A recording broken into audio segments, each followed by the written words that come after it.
औज़ुबिल्लाहिमिनश्शैतानिर्रजीम बिस्मिल्लाहिर्रहमानिर्रहीम। स्टूडेंट्स, आज हम स्टार्ट करेंगे हमारा जो किंगडम प्लांटी है वो स्टार्ट है और इसका second lecture sorry kingdom Plantae नहीं स्टार्ट बल्कि हमारा जो है वो करैक्टरिस्टिक्स एंड क्लासिफिकेशन है एनिमल्स वगैरह की। तो उसमें हमारा पहला लेक्चर था इंट्रोडक्शन फॉर 5 किंगडम। फिर हमने पढ़ा किंगडम प्लांटी को।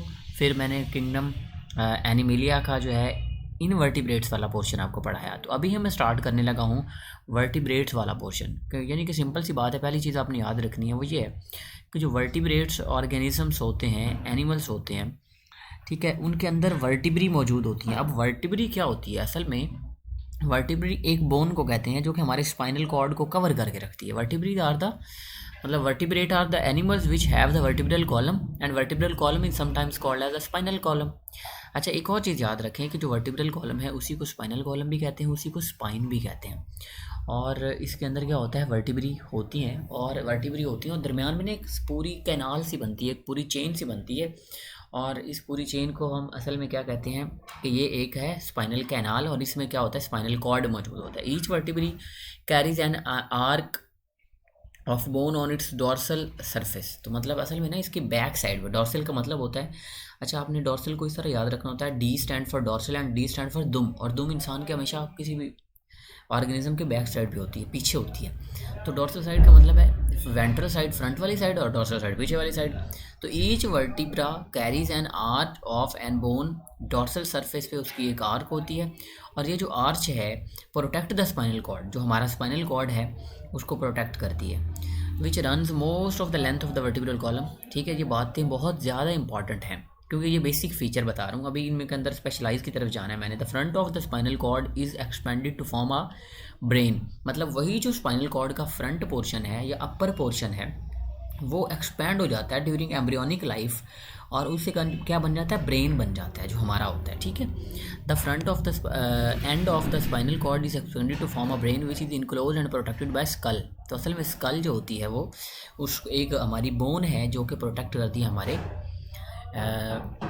ब्रेन को। अच्छा, एक और चीज़ आपने जो याद रखनी है वो यहाँ पे बहुत ज़रूरी है कि स्कल में से जो हमारी ओनली मूवेबल बोन है दैट इज़ द मैंडिबल। अगर स्कल माइनस मैंडिबल कर दिया जाए तो ये बन जाता है, इसको हम कहते हैं स्कल माइनस मैंडिबल, इसको हम कहते हैं क्रेनियम।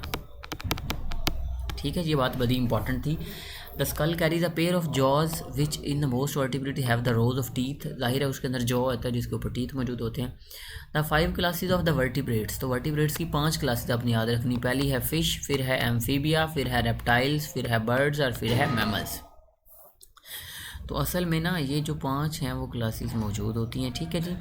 अच्छा जी, अब हम देखते हैं कि जनरल फीचर मैं आपको बताता हूँ कि on the basis of the temperature regulation जो वर्टिब्रेट्स हैं उनको 2 क्लासेस के अंदर डिवाइड किया जाता है, जो कि कुछ रॉन्ग भी कुछ लोग कहते हैं कि वो थोड़ी सी नॉन स्पेसिफिक है, थोड़ी सी मिसलीडिंग टर्म है। वो होती हैं असल में बॉडी टेम्परेचर के लिहाज से cold blooded and warm blooded.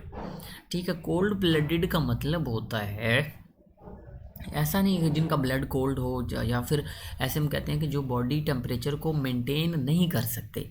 ठीक है, जैसे इन्वायरमेंट का टेम्परेचर चेंज हुआ, मतलब बाहर बहुत ज़्यादा गर्मी आ गई अचानक से, तो फिर क्या होगा, बहुत ज़्यादा टेम्परेचर एक्सटर्नल बढ़ा था जिसकी वजह से उनकी बॉडी का टेम्परेचर भी बढ़ गया, मतलब वो अपनी बॉडी का टेम्परेचर नॉर्मल नहीं रख पाए। तो ऐसे ऑर्गेनिजम्स को हम कहते हैं कोल्ड ब्लडेड ऑर्गेनिजम्स। और कोल्ड ब्लडेड के लिए एक जो मॉडर्न टर्म यूज़ की जाती है वो खैर मैं आगे बताऊंगा आपको। वार्म ब्लडेड क्या होंगे, जाहिर है इसका रिवर्स, यानी कि ऐसे बंदे, ऐसे ऑर्गेनिजम्स जो अपनी बॉडी का टेम्परेचर मेंटेन कर सकते हैं बाहर, चाहे जितना भी टेम्परेचर हो एक ख़ास रेंज तक। ऐसा नहीं कि बहुत ज़्यादा ही बढ़ा दिया जाए क्योंकि इस तरह एंजाइम डीनेचर हो जाते हैं और जब एंजाइम डीनेचर हो जाते हैं तो सेल्फ फंक्शनिंग इम्पॉसिबल हो जाती है। तो हम कहते हैं कि टेम्परेचर बहुत ज़्यादा हो जाता है किस केस में, जब फॉर एग्जांपल वो टेम्परेचर बहुत ज़्यादा हो गया तो वार्म ब्लडेड ने क्या किया कि उनकी अपनी बॉडी का टेम्परेचर बहुत ही कम इंक्रीज़ किया, मतलब वेरिएशन जो उनकी बॉडी के टेम्परेचर में आई वो बड़ी कम आती है। तो ये था जो टर्मिनोलॉजीज़ थी, ये पुरानी थोड़ी टर्मिनोलॉजीज़ हैं cold blooded and warm blooded के लिहाज से। ठीक है, अच्छा अब मैं इनको थोड़ा सा और अच्छे तरीके में बताता हूँ कि कोल्ड ब्लडेड असल में ऐसे ऑर्गेनिजम्स होते हैं जो अपनी बॉडी कि हीट जो है जितनी उसको चाहिए वो बना नहीं सकते। Very simple. असल में ये एक मैंने क्लासिफिकेशन बनाई थी बाहर के लिहाज से कि एम्बियंट टेम्परेचर, एक्सटर्नल टेम्परेचर को हम एम्बियंट टेम्परेचर भी कहते हैं, कि अगर एम्बियंट टेम्परेचर चेंज हो रहा है तो उसकी वजह से बॉडी का टेम्परेचर चेंज हो जाता है। अगर एम्बियंट टेम्परेचर किन के अंदर हो जाता है, कोल्ड ब्लडेड में, लेकिन वार्म ब्लडेड में ऐसा नहीं होता। ठीक है। अच्छा, अब जैसे ही मैं ये टर्मिनोलॉजी तो आपको बता दी, अब ये थी on the basis of external या एम्बियंट बॉडी टेम्परेचर के लिहाज से। अब ये कुछ होती हैं इनकी डेफिनेशन इन्हीं की इंटरनल बॉडी टेम्परेचर के लिहाज से। तो अब देखें, जो हम कोल्ड ब्लडेड के टर्म यूज़ कर रहे हैं इनको पोकिलियोथर्म्स भी कहते हैं। पोकिलियोथर्म्स ये है कोल्ड ब्लडेड, मतलब ये कि जो जिनकी बॉडी को हीट चाहिए थी वो उतनी नहीं बना पा रहे। ठीक है, तो उनको हम कहते हैं these are the cold blooded organisms. ठीक है, मतलब अगर एक ऑर्गेनिज्म को फॉर एग्जांपल 50 किलो जूल पर मोल एनर्जी चाहिए थी, तो लेकिन वो बना पा रहा है 30, 20, 15, 10 इस रेंज के अंदर, तो हम कहते हैं कि दिस इज़ द पोकिलोथर्म। लेकिन अगर उसने रिक्वायरमेंट के हिसाब से पूरी एनर्जी बना ली है तो then it is called as the homoiothermic. ठीक हो गया। अच्छा, एक और चीज़ आपको बता दी मैंने, और पोकिलोथर्म्स को नॉर्मली हम कोल्ड ब्लडेड ही बोल देते हैं क्योंकि कोल्ड ब्लडेड की मॉडर्न टर्म है ये, यानी कि जो बॉडी का टेम्परेचर जिनका वेरिएबल हो जाता है फ़ौरन ही, जैसे एम्बियंट टेम्परेचर बढ़ा इनकी बॉडी का टेम्परेचर बढ़ गया। और होमोआयोथर्मिक के अंदर क्या होता है, कांस्टेंट टेम्परेचर होता है, डिस्पाइट के इन्वायरमेंटल टेम्परेचर बढ़ रहा होता है लेकिन फिर भी ये वाला टेम्परेचर जो होता है वो नॉर्मल रहता है। तो अब इसके फ़ायदे क्या हैं, इस होमोआयोथर्मिक की कंडीशन के बहुत ज़्यादा फ़ायदे हैं। ठीक है, तो मतलब ये कि एनिमल की एक्टिविटी जो होती है वो उसके सराउंडिंग टेम्परेचर को बिल्कुल डिपेंड नहीं कर रही। ठीक है, तो आपने इस चीज़ को बड़े अच्छे तरीके से याद रख लेना है। ठीक हो गया। तो सबसे पहले हम स्टार्ट करते हैं विद द फिश। तो अब हमारे 1 बाय 1 इनको स्टार्ट करते हैं, जैसे कि मैंने करवाया था कि ये होते हैं, इसका एग्जांपल्स के अंदर मैंने बताया था फ़िश होती है amphibian, reptile, birds and mammals. तो इनको तरतीब से पढ़ते हैं। सबसे पहले फ़िश है जी। तो फ़िश हो, एम्फीबियंस हो और रेप्टाइल्स हो, ये तीनों क्या होते हैं, कोल्ड ब्लडेड, ये बात याद रखनी है, या फिर पोकिलियोथर्म्स होते हैं। Birds and mammals are the warm blood, यानी कि वो बॉडी का टेम्परेचर असल में मेंटेन कर सकते हैं। तो fish are poikilotherms. Vertebrates, many of them have a smooth streamline shape. अच्छा, इनकी स्ट्रीम लाइन शेप होती है, ये भी इनका ख़ास फीचर होता है। तो स्ट्रीम लाइन जो बॉडी होती है उसका फ़ायदा क्या होता है असल में, कि ये ना पानी के अंदर मूव करना होता है, जिसकी वजह से जो रेजिस्टेंस होती है ना इनकी बॉडी, वो पानी को कम से कम रेजिस्टेंस देती है। ठीक है, वाटर को कम से कम रेजिस्टेंस देती है ताकि वो अच्छी तरह से स्विम कर सके, अच्छी तरह से मूव कर सके। Their bodies are covered with overlapping scales and they have fins which play an important role in the movement. तो असल में इनके अंदर जो फिन्स होते हैं ना वो अच्छी मूवमेंट के अंदर हेल्प करा रहे होते हैं। इस तरह ब्रीदिंग के लिए इनके अंदर अल्लाह ताला ने गिल्स रखे हुए हैं।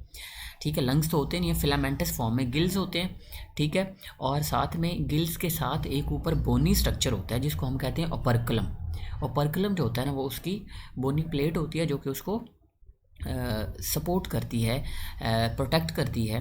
तो फिन्स की भी फर्दर बहुत सारी टाइप्स होती हैं। फॉर एग्जांपल जिस तरह से हम कहते हैं, कुछ होते हैं यहाँ से पेल्विक्स फिन्स होते हैं, पेक्टोरल होते हैं, इस तरह डॉर्सल होते हैं, टेल फिन होते हैं और एनल फिन्स होते हैं, और ये इसके ऊपर स्केल्स भी मौजूद हैं। ठीक है, तो ये ओपर्कुलम भी मौजूद है। अच्छा, एक और चीज़, इनके अंदर रिप्रोडक्शन होती है एक्सटर्नल, अगर आ जाता है तो फिश के अंदर एक्सटर्नल रिप्रोडक्शन होती है, यानी कि जो फीमेल पार्ट होती है वो एग ले करती है पानी के अंदर ही, और जो मेल होता है वो वहाँ पे जाके स्पर्म अपने जो है वो क्या करता है, पोर डाउन करता है। तो क्या इस तरह से होता है, इस तरह से इनकी रिप्रोडक्शन हो जाती है। ठीक है जी, तो ये थी बातें अबाउट द फिश। तो इस लेक्चर में हमने वर्टिब्रेट्स के बारे बेसिक फीचर पढ़े, उसके बाद दो टेम्परेचर रेगुलेटिंग इसके अंदर टर्मिनोलॉजीज़ पढ़ी, बहुत इंपॉर्टेंट थी, poikilotherms, homeotherms, cold blooded, warm blooded, और साथ में मैंने फ़िशेज़ आपको बताया और फ़िशेज़ की हमने डिटेल पढ़ी। इंशाल्लाह in the next lecture we will discuss rest of the vertebrates,